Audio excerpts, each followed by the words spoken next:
Hello everyone, welcome back to the fairy tale Alice.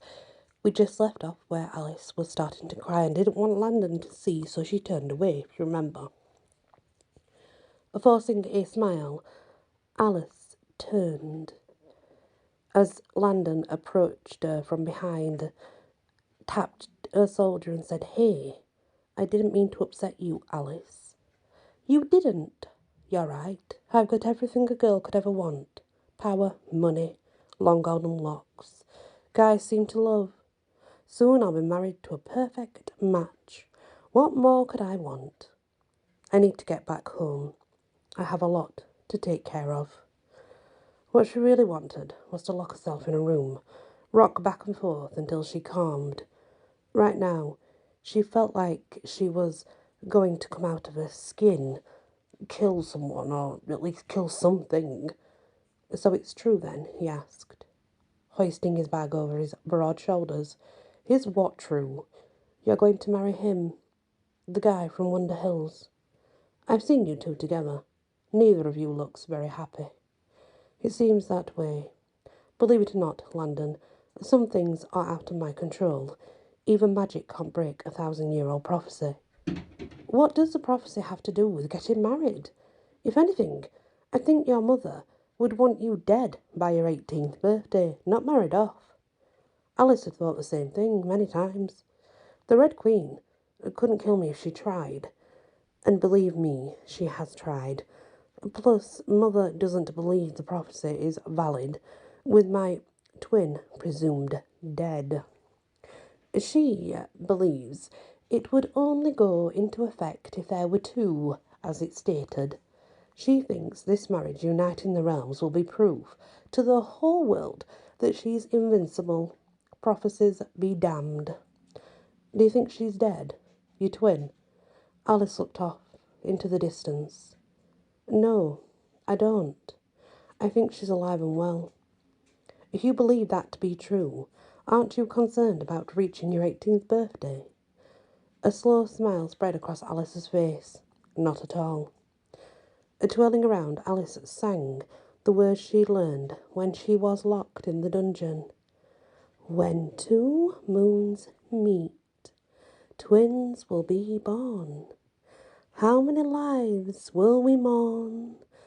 The loss of one, the loss of two. If you reach the age of 18, it will be quite a few. Red Queen, Black Queen will be no more. Time will tell and days will pass. You never know if it will be your last." Her mood was suddenly lifted, like the fog. "I will not shed a tear if the queens of the realms die because of my life.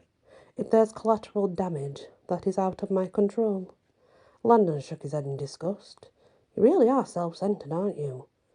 Alice's temper flared to life. "You have no idea what I've been through. Don't you dare judge me. Why should I feel responsible for others and their lives? It's not like I asked to be born into this godforsaken realm. Tell me, Landon, do you believe I should die in case the prophecy is true?" Alice conjured up a blade, holding her hand out toward him. "Why don't you have the honour? Or should I do it myself?"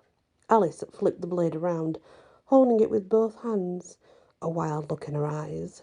She drove the blade toward her torso. Landon knocked her hand aside before the blade could make contact. He grabbed a hold of her wrist. "Gods, you really are crazy." Alice shrugged to be released. The more she struggled, the tighter he held her, until a wave of sobs broke through. She was mortified, but she had no control. Her body heaved, and the tears soaked her face. Landon's grip around her waist loosened, and he pulled her into his strong arms. She fought him, but it was useless. He was too strong, and, well, she needed the comfort, to be fair. Even though she put on a facade inside, she'd been crumbling for years, ever since she found out about having a sister. The emotions that were stirred, they were not always good, One moment she longed to have a sister to play with, the next she was green with envy that her sister had made it out alive. When her chest stopped heaving, Landon pulled away and looked down. Alice was too ashamed to meet his gaze. Finally she glanced up and was taken aback by the intensity with which he was watching her. "Tell me the truth. Why did you want me to come with you today?" Alice bit the side of her mouth. She thought of a million different excuses to give him. Instead, she spoke the truth. "I wanted to be alone with you. I've always wanted to be alone with you, even though you can't stand being near me." There, I said it.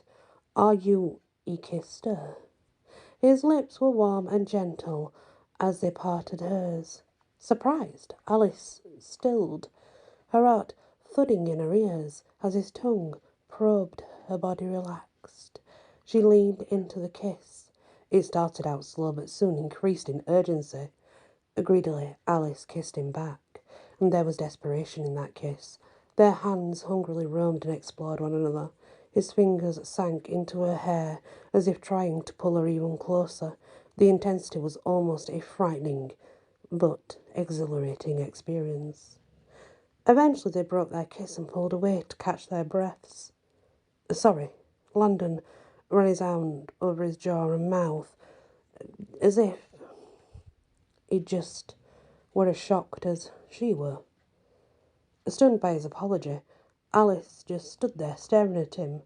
"You're sorry? You didn't mean to kiss me senseless?" A crooked grin spread across his face. "Senseless, huh?" Face flushed, Alice found herself grinning back.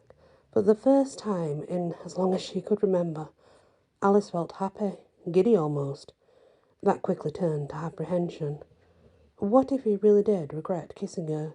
At least she knew it was drawn to her as she was to him. That kind of passion couldn't be faked. "Kiss me again," Alice demanded. Landon moved towards her. "It doesn't work that way. Not with me." He continued stepping forward, causing Alice to retreat, until she found herself almost pressed against the trunk of a very large tree. "I'll kiss you when I'm good and ready." Landon dipped his head, his mouth once again covering hers. She melted into the kiss. It was even more searching than the first, as if both of them were trying to figure out what in the hell was going on. She sensed confusion in him, but also an undeniable attraction. His large hand rested on her shoulder, his thumb caressing her jaw, his mouth devouring hers. She groaned beneath his touch. This time, when he pulled away, he said, "You have no idea how long I've wanted to do that." Alice's head dropped back to the tree. "Me too." Her voice low. All the time, it had never dawned on her that Landon was attracted to her too.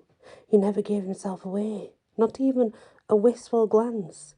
Every time they were near each other, he became agitated, as if he couldn't get away from her quick enough.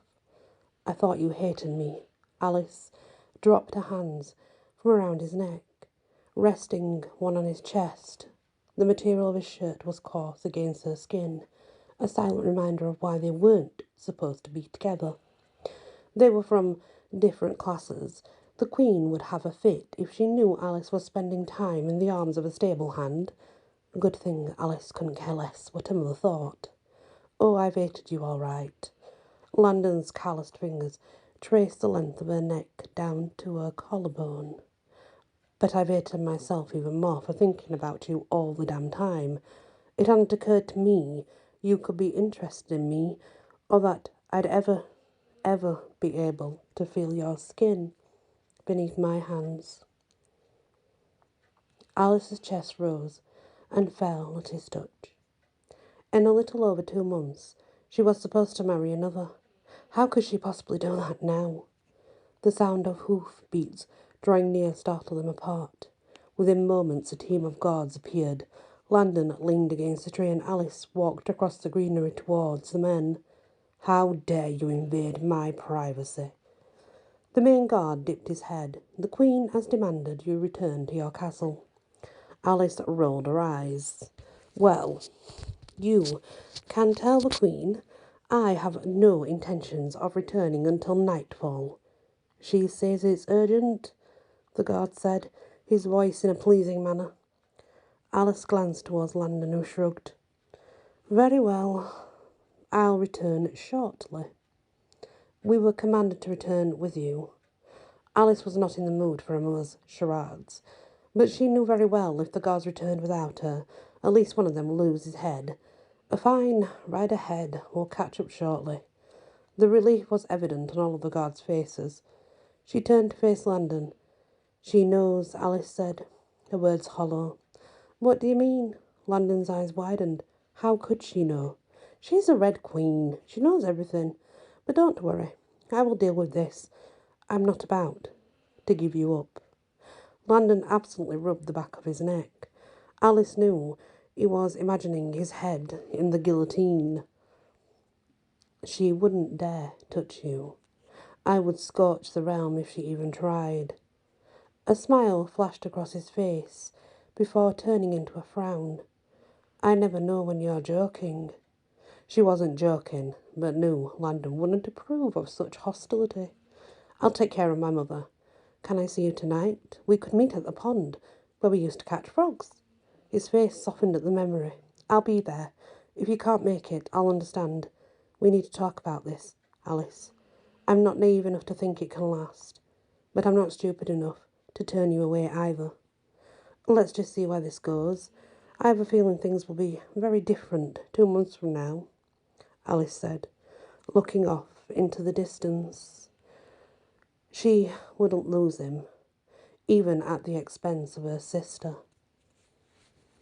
And that is the end of the small storyline. And this storyline comes from Down the Rabbit Hole by Julia Crane. And I will pop in the description where you can get access to the full book to find out what really does happen between Alice and Landon. Thank you for listening and many blessings.